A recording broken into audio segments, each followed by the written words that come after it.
Let me try that. Oh, there it is. Now it's on. Hey, the only thing that brings us here is love, right? And our parents. And sometimes, right? Sometimes we get here on our own. Welcome. This is our first Sanctuary Sunday of the year. Our Sanctuary Sundays are the first Sunday of each month where we have our fifth grade and down in this room with us to begin with. And we have a family that'll be lighting our chalice this morning. This week we have our 6th and 7th graders here visiting because they are studying world religions this year. They're visiting various congregations and they're starting with their own to learn more about this place. So you guys are going to get a special treat this morning because the Reverend Robert Fulghum is here with us this morning, who's a Unitarian Universalist minister, an author and speaker, and those of you who stick in this whole time will hear a fantastic storyteller. And he and I are fortunate to be here this morning because Reverend Tom, you guys know that guy with the white hair and the white hair on his face, who usually sit here and talk? He's on vacation. What? Yeah. The first vacation in the fall in over 30 years of ministry. So I think he deserves a vacation, don't you think, maybe? Yeah?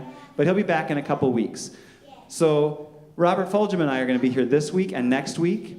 And those of you who are families with young kids, Robert Fulghum will also be speaking at Family Fun Night tomorrow night. If you haven't yet RSVP'd, please do so on the Facebook page or talk to somebody in the family circle or talk to me, and we can make sure we have enough food for everybody. He's going to be talking a little bit, and I don't want to steal any of your thunder, but I want to talk to the kids for just a minute about stories. And what is a way that a lot of stories that you know start out? Well, you guys who were here last time, you can't answer. That's what? Yeah. Once upon a time. That's right. Once upon a time. So what I want to offer you guys is this idea. When did your story start? Yeah? What? Yeah. What? 9 years ago. Was it when you were born? Yeah? What about you? When did your story start? Becky? In a land far, far away? I want to offer you guys the idea that part of what this religious community is about is that our stories are always starting, right? Now, doesn't mean that there is no past, that the past didn't happen, that we haven't made mistakes, that good thing, but it means right now, we're starting again. Yeah, right now, from this minute, you're starting again. And our friends and neighbors who are Jewish are starting a new year in their religious calendar, and they start out new at this time of year. They start out by saying, I'm sorry for the things they've done wrong, by asking for forgiveness, by making things right with the people around them. And some of you guys are going to be studying Judaism this year, and I think getting some speakers in from some synagogues. So you'll be hearing more about that too. But our stories are once upon a time, could be right now.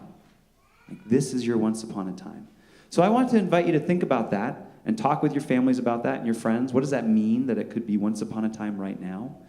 And to do that when you go home and talk with your grown-ups about what you've discussed and what they've heard this morning.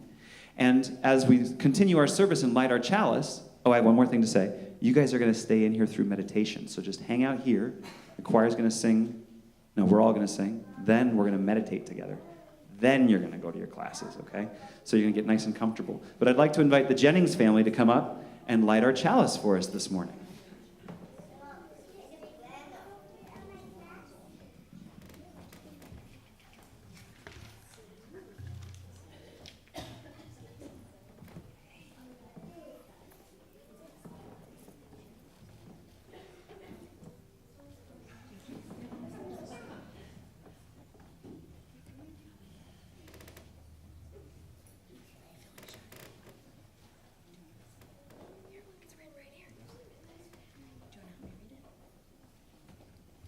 Okay, I guess it's me. Symbol of light, symbol of knowledge, symbol of warmth, symbol of freedom. We light this chalice as a symbol of our faith. Here we gather to celebrate hope and the infinite possibilities of love. Okay, we're going to light it.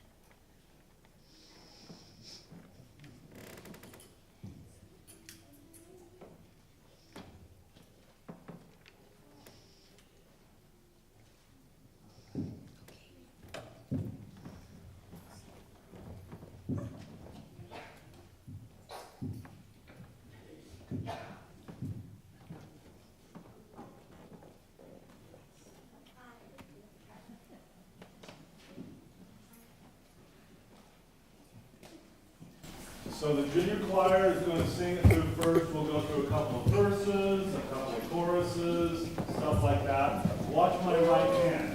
That's your cue to stand up and sing, okay?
We will go out into the world, but not yet, right?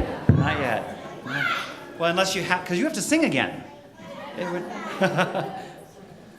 So we have come in from the world, right?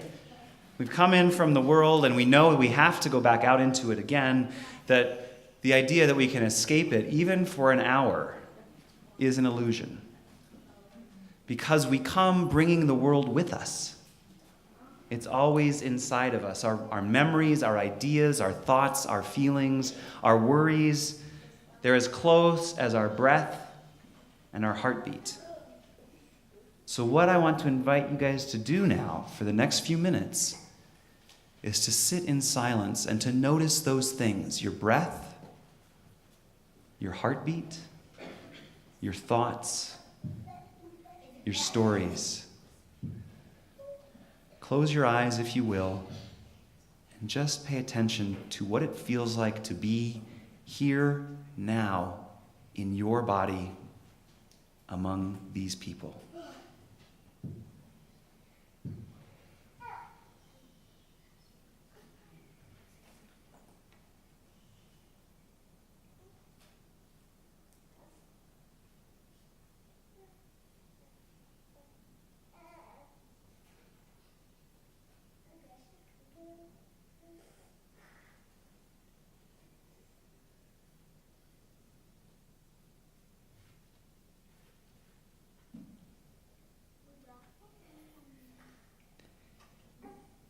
Here we are in this silence that is never really, ever silent.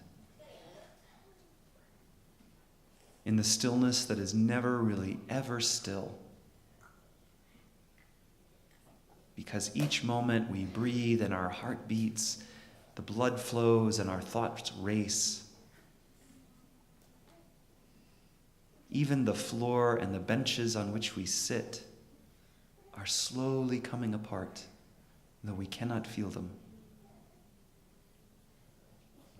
There is movement and change all around us and inside of us. And so we pray, most holy and beloved Spirit of life, that we would have courage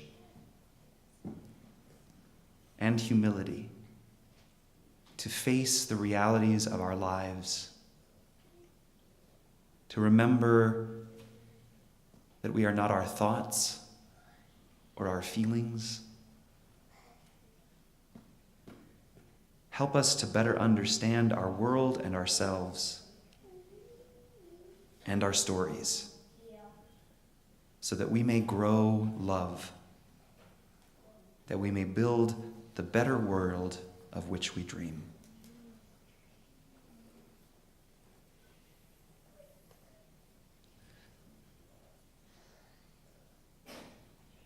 These and all the silent hopes, dreams, and prayers of our hearts and minds,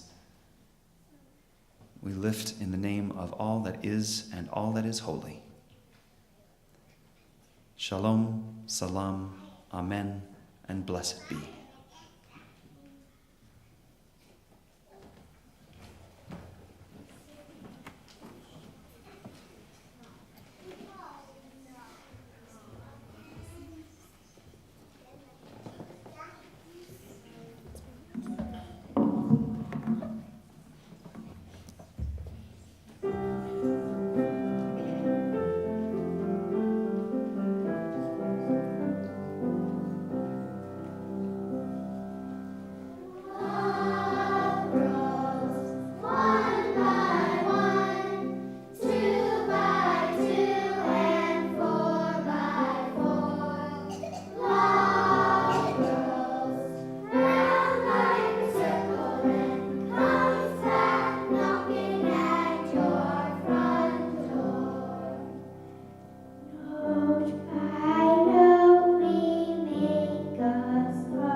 Good morning again. Good morning again. Okay, you lulled them. It is good to be back together as part of this community, and at this time we're always reminded of the many gifts and opportunities of this community, both by the offering that is printed in your bulletin of the many things that you can do and participate in, and by the offering that is received and given each week as an act of generosity, a discipline of stewardship of this congregation. I'd like to draw your attention to just 4 quick things, 3 of which are in the bulletin and 1 of which is not. And I classify them under these 3 headings. They are go fast, go slow, and stop. Okay? If you can remember go fast, go slow, and stop, you can remember, I think, these things. The first, and this is one of the go fasts, and it's not in your bulletin, is I have been advised that one of our own, Elise Lazar, is receiving the Gandhi Peacemaking Award today at the Tracy Aviary at 3 o'clock. It is free and open to the public, and it's in the old mill building. Is that accurate? There? Yep. So if you are available and interested, I believe it would mean a great deal for her to have her church community there to cheer her on and honor her recognition, or honor her achievements. So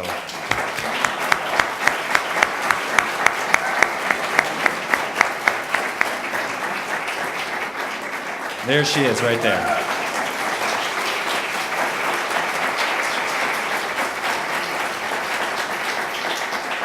And if you know of folks who come to the 9 o'clock service, I was not able to get that announcement in then. So please share the word with them so that she can have a big crowd cheering her on. So that's one of the go fast.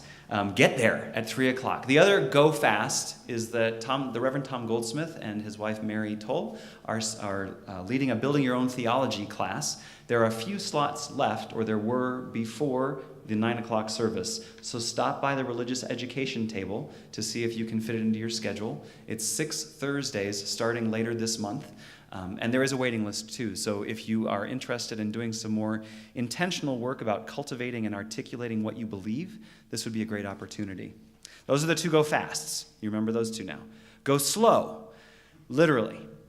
We share our parking lot and drives with our friends and neighbors at Friendship Manor. I hear that some of us are not going slow in that parking lot and through those drives. So I would ask us, those of us who use those, to please do so with caution and care and make sure that we are moving through those spaces in ways that allow us to respond well to the other people in that space. So go slow. We have go fast and go slow. And then this is your stop. The stop is, if you are new or new-ish here and you would like to learn more about this congregation and Unitarian Universalism, I will be happy to meet you at the piano after the service. There's an informal information session in the small chapel with some coffee and snacks. It's just a smaller, quieter space and able to get away and out of Elliott Hall. So if you're interested in that, or if you have been around here a while and you'd like to welcome some newcomers, please participate in that. There are tons of other opportunities in your bulletin which I'd ask you to peruse while this morning's offering is received and after you greet your neighbor. Thank you and welcome to First Church.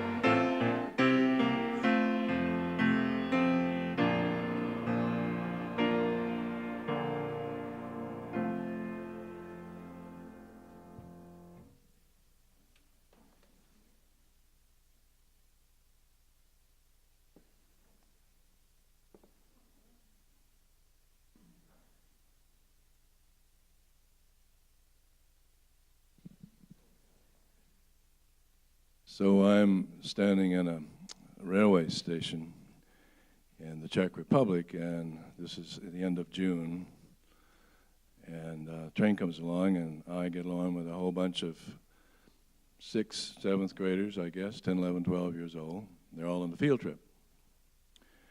And I'm going on a speaking tour for a new book in the Czech Republic, and I'm standing with all the kids, and one little girl keeps looking at me and smiling and looking at me and smiling. Finally, she came over and she said, "I saw your picture in the paper." what do you do?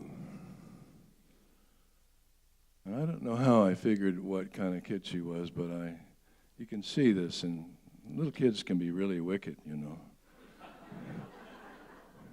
So I said, promise not to tell anybody. I'm a bank robber.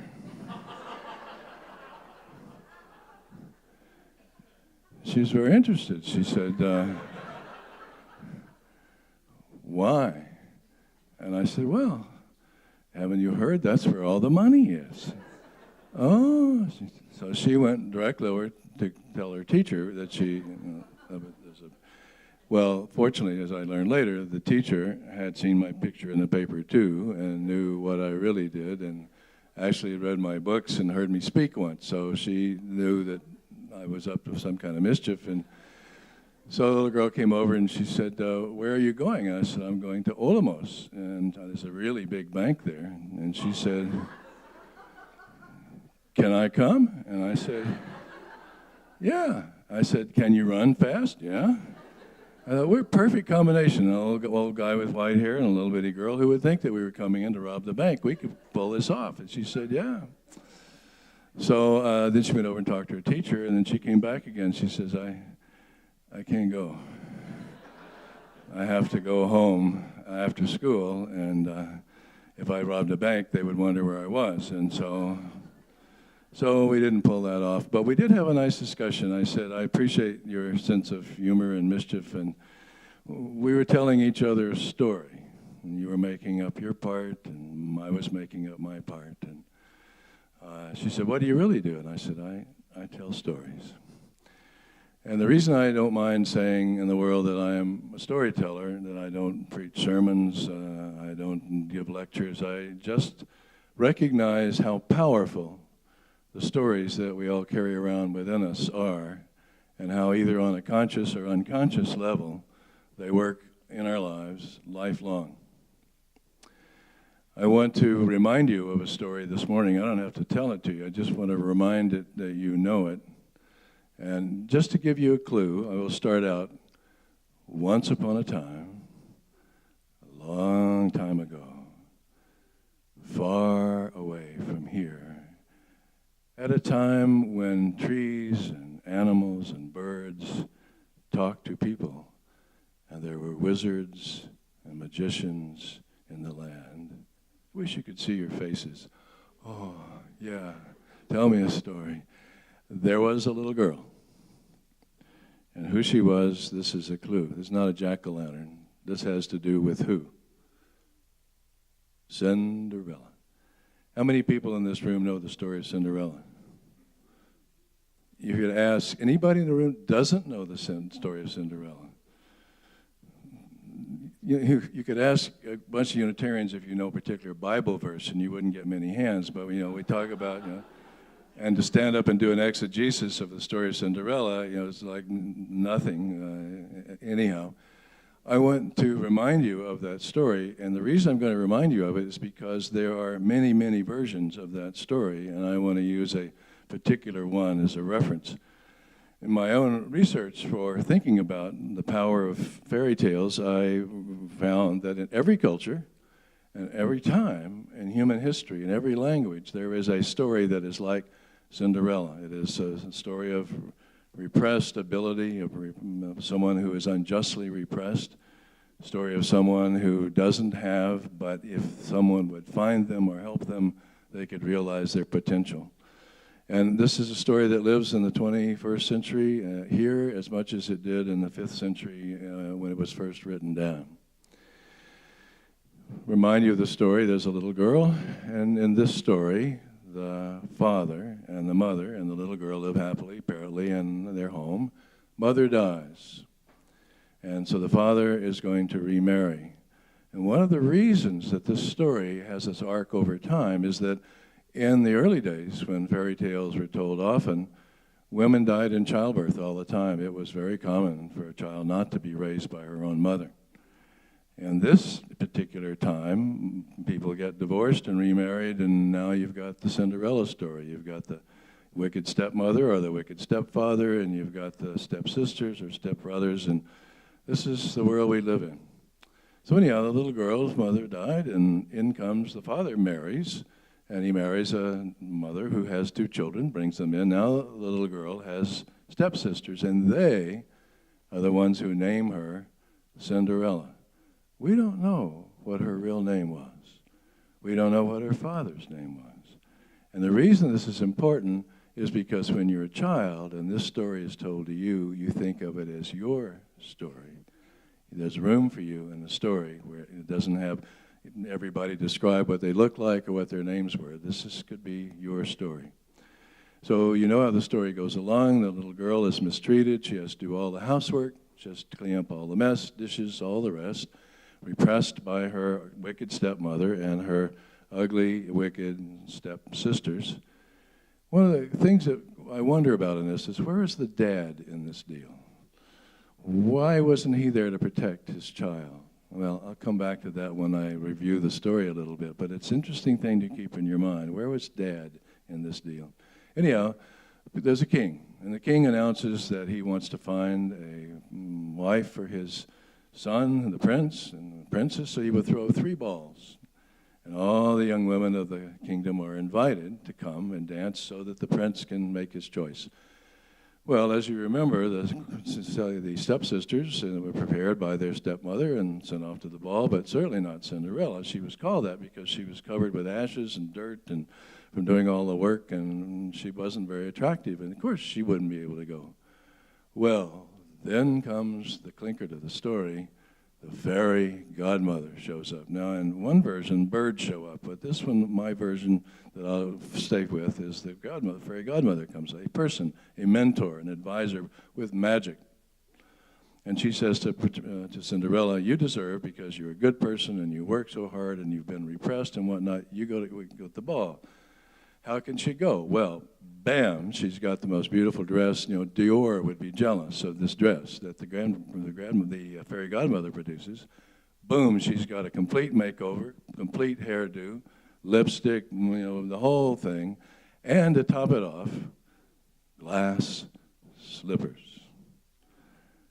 I always had trouble with this part of the story because I don't think the fairy godmother knew anything about dancing. You don't dance in glass slippers, but that's what she gave, so she got him. So he goes to party. The prince falls in love. He's mad, but there's a clinker in this deal where at midnight, Cinderella, who knows who? This is why kids understand this story. There's an arbitrary rule.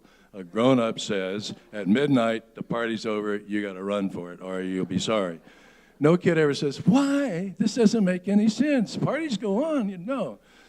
That's the rule. So she goes home, and the next day, everything happens all over again, and this time the prince is waiting, and he's looking, he's fallen in love, and the sisters go, and the makeover happens, and wonderful, of course, if you recall, the pumpkin, an ordinary vegetable, was turned into a stagecoach gold, and not only that, but mice that were all over the house became horses, and then the rat became the coachman, and lizards, scary things, became footmen, and Cinderella, she had the Maserati of her day to go to the party.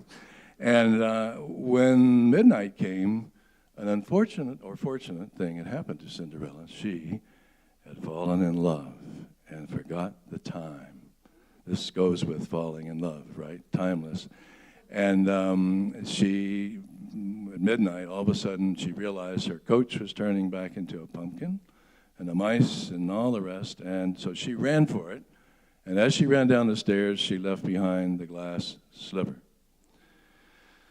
So the prince sent people out in the world looking for the girl who would fit, and they came to her house, and the nice Disney version of this, when the slipper was held out for all the girls, the ugly stepsisters, of course, it didn't fit. But Cinderella, it fit perfectly. And not only that, she had in her apron the other glass slipper. And immediately, now this is strange when you think about it.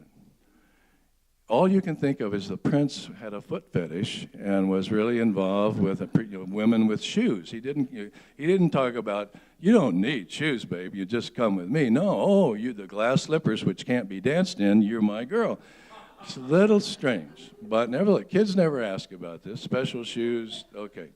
And they went off. Now, in the Disney version and the nice version, the new princess forgives the ugly stepsisters, and he finds them someone to marry. Now, I talked last week with the children's librarian in Moab, and she said there are several versions of this story, and the version that the kids like is not the version that adults like. Because in the Grimm story, the traditional one of Aspelta, there is a place where the sisters are asked to try on the shoes and they're not going to fit, so their wicked stepmother has them cut off their toes. So there's blood all over. I know you don't like it, but the kids love it. They'll cut that toes off because they have stepsisters, and they. And then the way the wonderful story ends with everything being happy ever after with the Disney version, but in the Grimm story, the birds who have actually helped make all this happen peck out the eyes of the ugly stepsisters for the punishment that they have coming. Now, adults don't like this, but the kids think this is absolutely justice and the way the world should be. And like I say, little kids are wicked. If you don't know this, you stay away from little kids because they are bad influence. So that's pretty much the standard story. What's important is that really there are as many stories as there are people who tell them and as there are children who listen. Because there are no rules about these stories, and they don't have specifics like names and what she actually looked like and where the prince's house was and what happened after that. There's room for the teller and the hearer in these stories. And in the 21st century, I doubt there are very few people who have not gone through times in their lives where they thought they were not unjustly repressed. Every kid feels like his parents or his brothers or his sisters, whoever they are, is beating up on him or leaving him out or what like that. But even more specifically, in our time when 50% of all marriages end in divorce, and the children who then go to the new relationship don't get to do it out of their choice. They don't say, oh, there's some people who live across the street, and I'd like for her to be my brother and him to be my sister. No, it doesn't work that way. Mother and father, divorce, remarry, and now you're part of a mixed family. And one of the things that adults really don't understand is that the children in this deal did not choose this. These are not their friends. They did not fall in love. They are now living with aliens in their house. And if there are two of them or brothers and only one sister, it's a mix. The repression can be really awful, lifelong.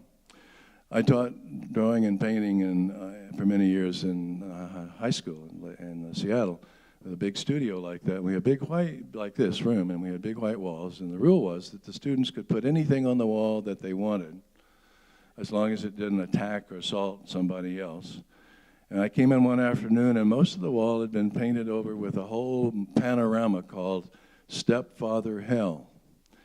And these students had gotten to talking about the fact that their mother had married somebody that they didn't like, who didn't care about, who brought other people with them, and that they hated living at home. They hated their mother for marrying this jerk. They hated the jerk for not loving them. And they hated their father for letting this happen to them. And I said, do you ever tell your mother and father? No, we don't. We don't talk about this.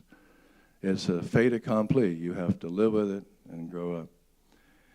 One of the statistics I know about, talking to Jill Glick, who's the head of the University of Chicago, for a medical program that deals with abused children, that overwhelmingly the number of children who are abused come from being that outside child, from being adopted into or not adopted, but being married into a family relationship. The father beats up on children who are not his. And this is also part of the whole thing with adoption. Child is brought in, doesn't belong. Parents think this is fine. This is an experience of my own. I had 3 children, and we adopted a little girl who was black. I never asked my children if they were happy with having a sister. I was too busy doing right and good things, saving the world by adopting a child who wasn't wanted. Years later, I found out how much the little girl and my two sons especially detested each other. They hated each other. They didn't like each other. They didn't want to be sisters and brothers. And the child who was adopted forever thought she was the outsider. She was the Cinderella deal. She was waiting her whole life to find somebody to come along and make all this right. I didn't know this. They didn't tell me. Now my sons and my daughter are in their 50s, mid-50s, and finally we can talk about this. And there's a resolution that's kind of interesting. My second son, who has the most trouble by this, he said, I didn't want a sister. I didn't want that person. I had to give up my room for her.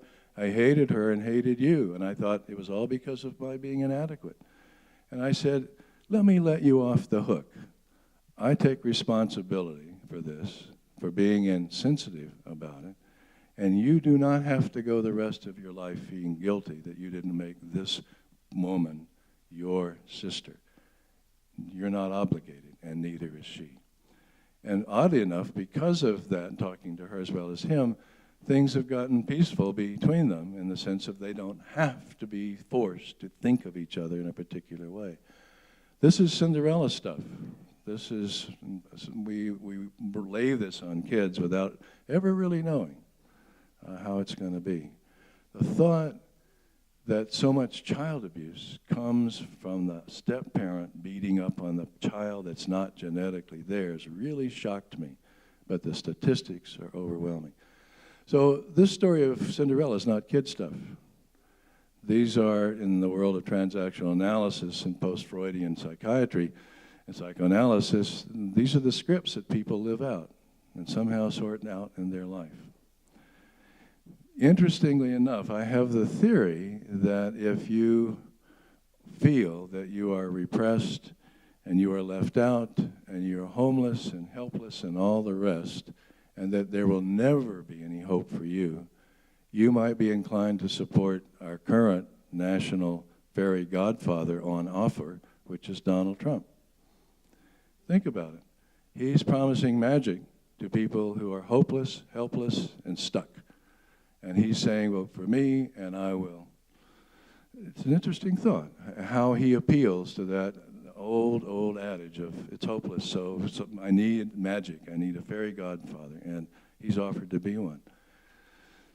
I said in the early service something I had not thought, but it just fell out of my mind. You know, Hillary Clinton is also part of this Cinderella thing. She's came from, not from ashes, but from lower middle class, and she has slowly risen, and she's not dealing with a glass slipper.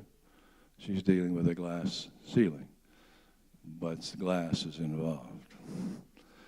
My feeling about storytelling is what I've done so far this morning is to remind you of what you know and remind you of the possibilities of the secondary elements in a story that is part of our cultural tradition and history, may be very much part of your personal life. Let me shift to tell you a Cinderella story that appeals more to me, that is the story that I tell when I'm telling the story of Cinderella. A number of years ago in Seattle, there was a convention of primary and elementary school teachers, kindergarten, first grade, third grade. About 1,000 people, I think, were at the convention in the Northwest, and they had asked, as their special guest, a teacher to bring a class that was, the teacher was just renowned for being able to get kids to do theater. So they said, would you bring your class and ask them to put on a play for us? And so she said, of course, and she did what a good teacher would do. She asked the children, what would you like to show these adults that we can do? Well, Cinderella, the easy one. Everybody knew it. Everybody knew the parts, lots of room for everybody. As I say, kids are fairly wicked, and when they were picking parts, they were very stereotypical. The lovely blonde girl, she was going to be the princess, and the tall, handsome, younger boy was going to be the prince, and then the couple of girls were going to be the ugly stepsisters, and then there was the parts were all singled out, and the teacher said, fine, go to the boxes, get clothes, make your costume, we'll do this.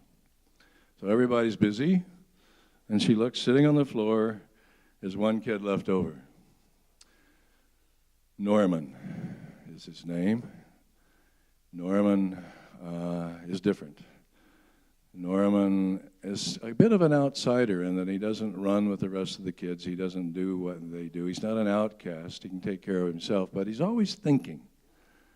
And he doesn't think like everybody else. Norman is different. And the teacher says to him, Norman, everybody's got parts, and everybody's getting costumes, and you don't have a part in Cinderella. What do you want to be? Norman says, well, I'm going to be the pig. Teacher said, Norman, there's no pig in the story of Cinderella.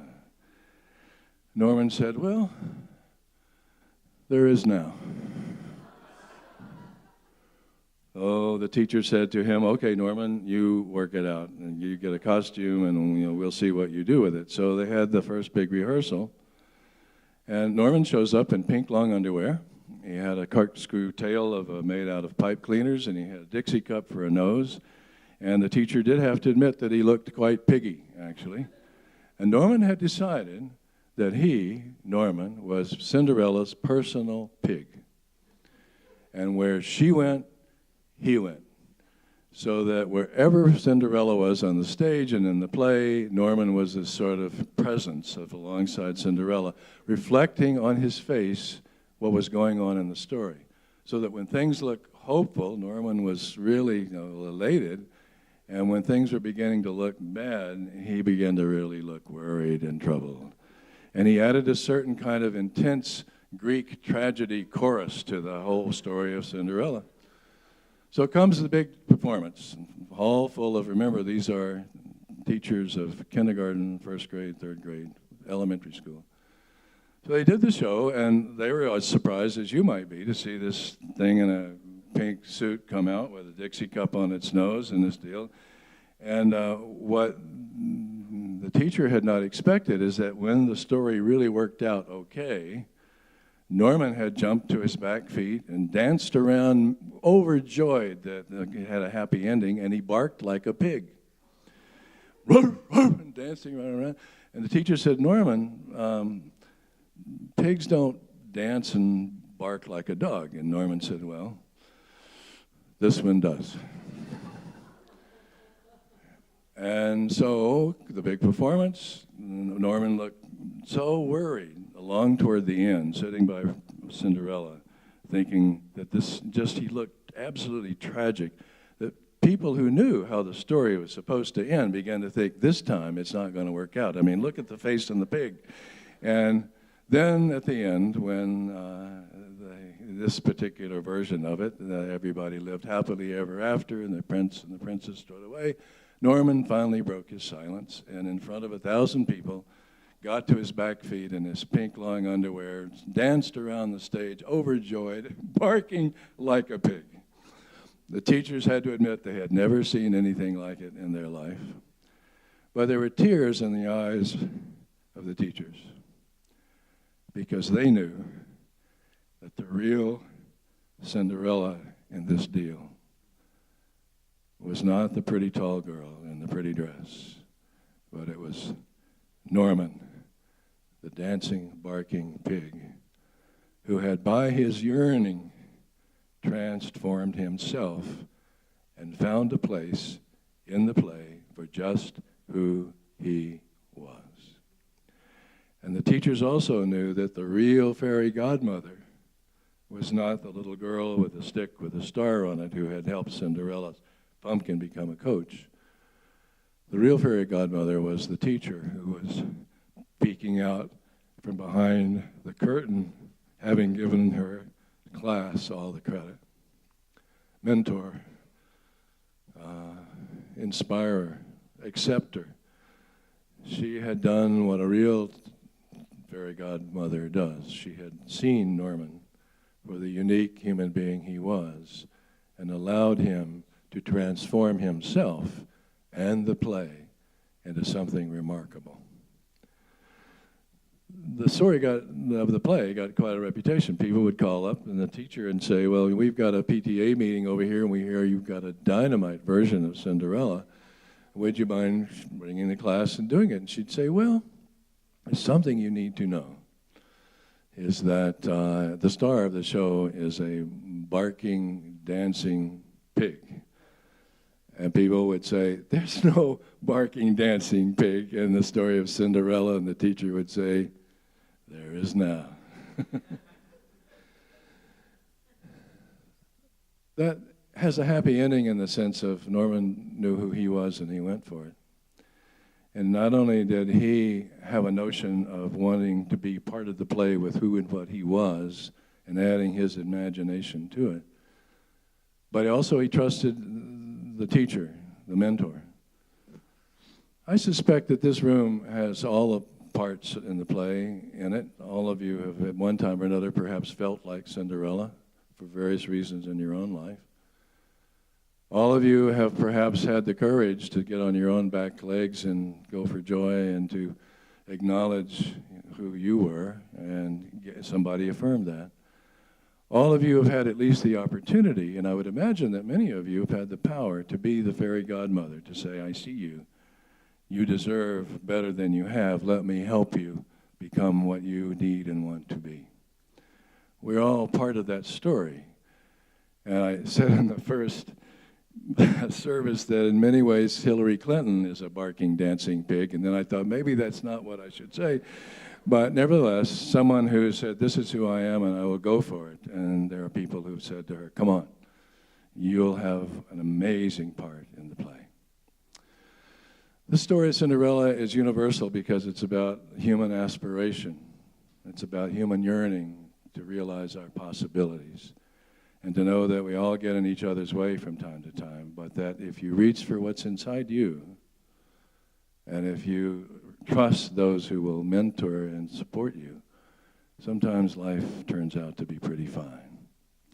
That's the heart and soul of a story that you brought with you, and now we'll take home and invest in the rest of your life, or your kids, or your grandkids. Pass it on. It's good stuff. Thank you.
closing words will come in the form of something that's done rather than said.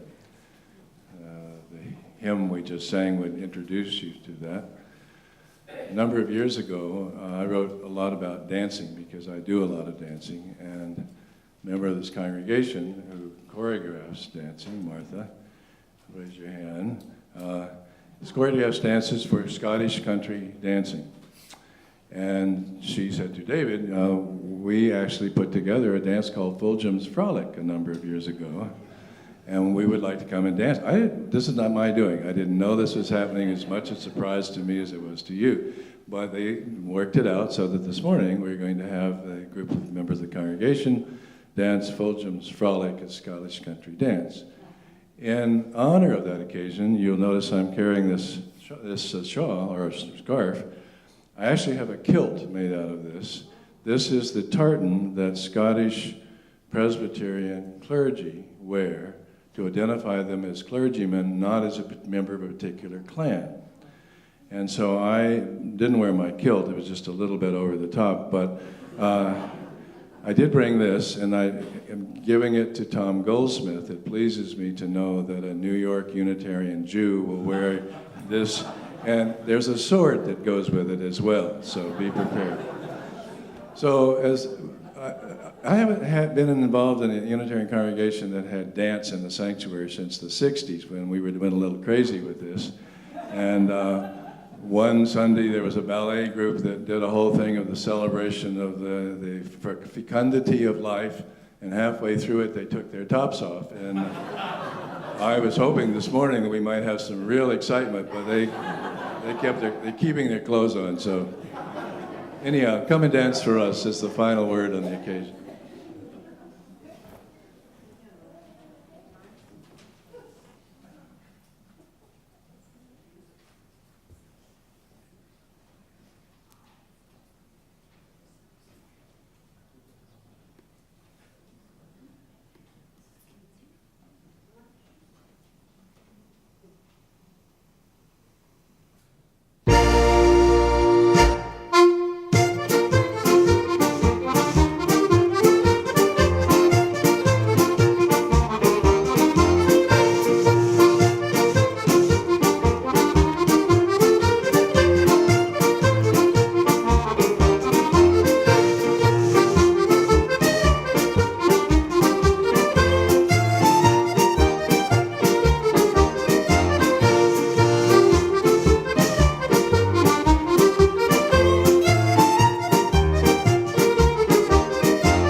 What you don't know is how many times we have screwed that up.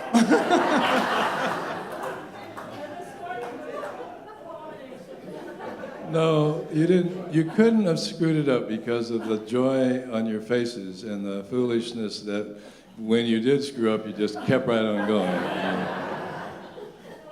So we blow this candle out to mark this chalice out to mark the end of the service, but we take